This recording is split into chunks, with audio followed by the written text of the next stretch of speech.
Hello, Ania coming to you from Sedona, where I am in this magical, gorgeous, womb-like cavern called the Yoni Cave, because it looks like a yoni. It looks like sacred feminine parts and a big open womb.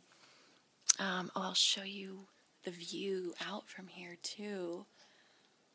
Beautiful.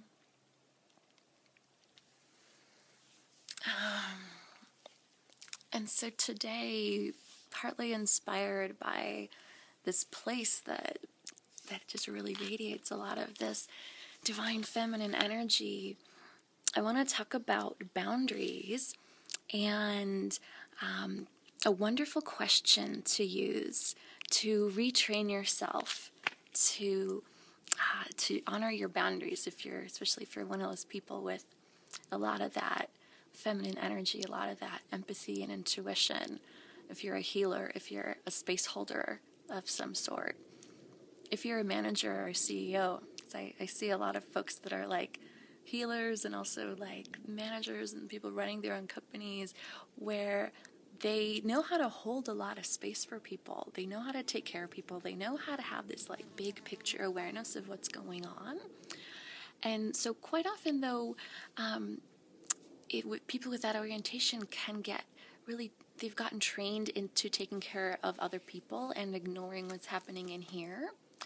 And if that goes unchecked, it just turns into overwhelmed, overworked, resentful, drained.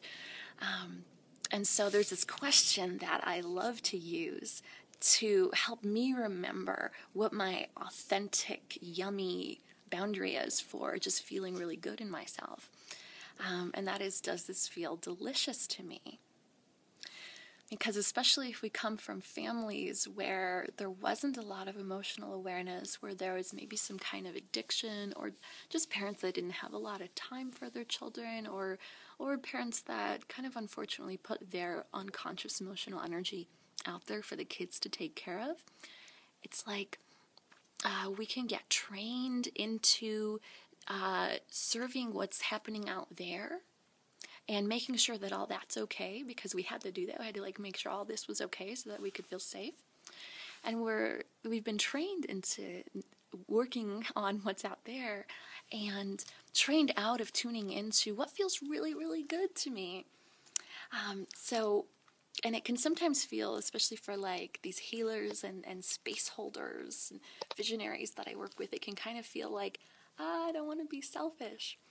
And so I want to share like a spectrum. So like here's like selfish and narcissistic, and here is self-sacrificing, and here's like a healthy middle ground where your cup is filled up and you're naturally going to be generous and generative because your cup is running over and you want to share it with everyone. And so if people learned from some family experience to like hang out around here, this is just going to feel normal. And that question of, does this feel delicious to me, kind of helps you lean in over into this yummy middle ground.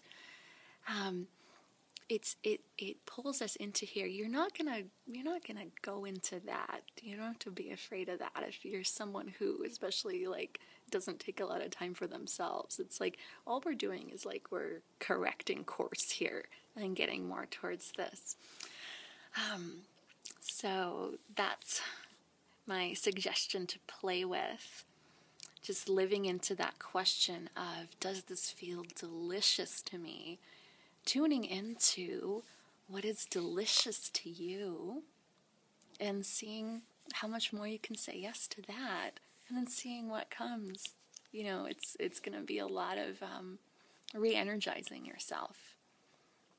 And so I will leave you with a beautiful view. Let me get this straight here.